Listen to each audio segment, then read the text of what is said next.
بسم الله الرحمن الرحيم قيبتن أبوان مقدم شاه محمد waxaan diiradda ku saaraynaa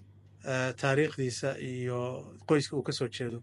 gaar ahaan hooyadii oo ina cali dhuux aadanoo la garanayo inuu sugaanta soomaalida meel sare kaga jiro ayaa awow ah hooyadiina kama gaba yarayn marka muqadin isagaa arrintaa inooga sheekayni iyo sidoo kale soomaalida dadka taariikhda soo qaata oo waxyaabaha qaar si khaldan u sheegay marka kusoo dhawow muqadin waan dhowahay abti waxaa weeye marka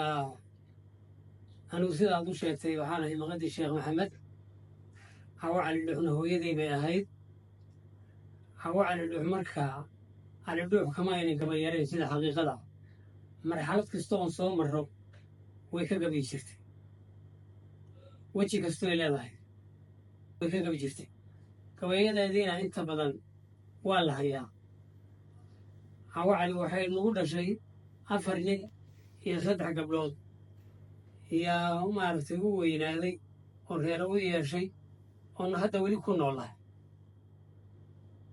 7 ruux aan gabay laga qorin ee hawo cali dhuux dhashay ruux aan gabay laga qorin ma aanan lahayn marka nimankii kale weheliyey niman culimo ah bay noqdeen oo diinta maaragtay ay celinayso oo aan gabayga maaragtay ku tiiganaynin bay ahaayeen waana gabayaal ninka noogu weyn xataa isagu waa taariikhda oo dhan buu ururiyaado hayaa xaaji cusmaan baa layidhaah marka waxaan codsan lahaa idaajaar oo aan gabayadaa hooyaday waxba ka haynin ammaanayna oo yidhi gabayadeeda dadkii la joogay baa dayacay ee wax ka qori waayey dad aan gabayadeedii waxba ka haynin oo dibadaha jooga oo in laaxina u ururiyey oon saxnayn yaan isagoo ka sheekaynhaya ku maqlay miidiyaha ka maqlay waxaan jeclaan lahaa inuu nala soo xidhiidho annaga oo wasabka nagala soo xidhiidho oo aanu gabayadeedii gabay haween ma ahayn gabaygeedu raggana qaar bayba ka gabay adkaydba marka waxaan jeclaan lahaa inaan u saxo gabay laaxin oo la siiyey sidaa eedaday mihiye cali ibraahim iyo cali dhuux oo awowgay ahaa gabaykooda iyana sida khaladka ahee loogu sheegay ee aan ahayn gabay uu u tiriyey islaan ka horraysay eedaday yaa loogu sheegay inuu mihiye u tiriyey midaana inaan u saxan jeclaan lahaa marka inaannu xidhiidhno oo aanu kala faa'iidaysanno iyaan aad iyo aad u doonayaa hadday suuragal noqoto oo lambarkiisa in badan baan raadiyo waxiisoo qoran waan waaye aniga oo ah xadiis xaaji aadan waxaan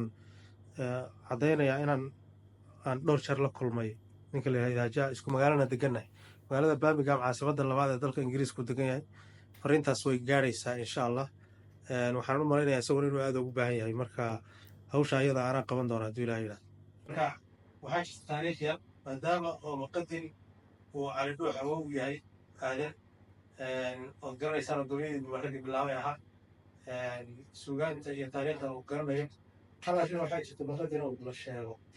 oo soomaalidu waxba iyo nafka ka sheegtaay oo isugu gudbisaan inaan saxraan rabnaa marka waxaa la yidhahdaa ninka la yidhahda qabaan bulxan cali dhuux aadan iyo salaad carabey baa habarwaaga ah oo raggii guba ku jireen arrintaas waxaa la sheegaa inayna waxba ka jirin marka maxaa ka jira arrintaas maxaase ka jira inay 3 nin ee gabayaaga habarwaaga ahaayeen waxaan ku leeyahay anaa taas ku caddaynaya been orodayna rurma gaadhaa soomaalida mahmaahoo ahay waa been oroday oo soomaalida dhex qaaday wax ka jiraana ma jiro waxaana kugu caddaynayaa qamaan bulxan awowgay buu ahaa waa nin reer waaswagana hooyadiina waa la yaqaanaa waa islaan reer cabdillah oo reer waasguuleeda ayaheeda hadda ima saxnaa waa reer waasguuleed waa la yaqaanaa raggigaa qoronna waan helaynaa oo ayaheeda la sheegay magaceedaba cali dhuux aadanna waxaa weeye isna hooyadii waa habar awal idoolka sokaxataa mayn ahayn habar awal bay ahayd tabayoolisi habar jecla midna mayn ahayn marka ayada wey habar awal bay awowey hooyadii wey ayadii bay ahayd ayadii awow wey marka habar awal bay ahayd askariyaa la odhan jiray marka salaan carabeyna habar jecel u ahaa maya isaga laftiisa habar jeclaha hooyadii ma naqaana ciday tahay iyadu maba soo gasho daarood ba iyana ma soo gasho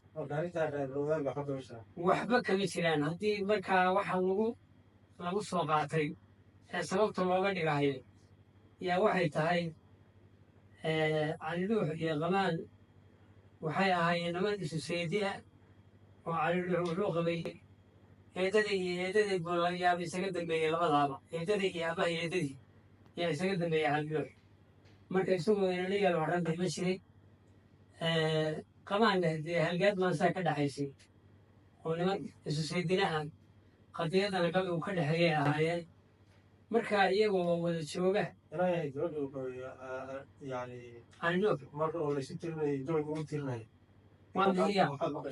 waa mihiya waa abahay walaashi oo abaha weliba mihiya cali ibraahim wey waa eedaday ay abahay hooyadii abagoo wadaagaan marka caliluux iyo qamaan oo wada fadhiya yaa qamaan hooyadii reer u dhow meeshii fadhiyaan reer u dhow oo laba reer isdaba jeedisa iyo agaandiya ah oo aan weynayno nabarka ku qaadi karto iyay soo xambaarsatay habay ku dhabarkii berigaa wax ku qaadan jireen isticmaali jireen iyadoo agaanti biyaha dooday soo agmartay caliluux baa daandaansaday wuxuuna uga hadlahayay waalidnimo warde waa hooyadeena maxaa loo rafaadinayaabuu ka wada marka wuxuu yidhi qamaanow maxaa hooyadeena helayga loo saaray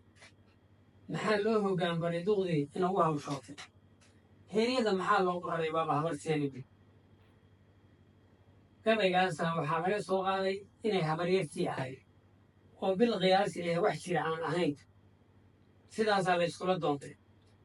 salaad carabina waxaa dusha looga soo saaray dee 3 nin oo isu gabayda yay ahaayeen inkastoo salaan ridabatagu ahaayo oo nimankan kale ka dambeeyey gabaygiisu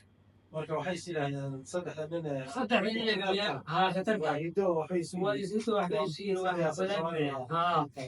marka waa sidaas ay taasoo wax ka taba jiraan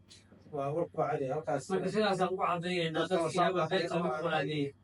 marka halkaasu warkaasu waa gabagabaysaya marka aad baad u mahadsan tahay waan muqadim hadda wixii aan ku xigsiinayno waan insha allah ku xigsiinayno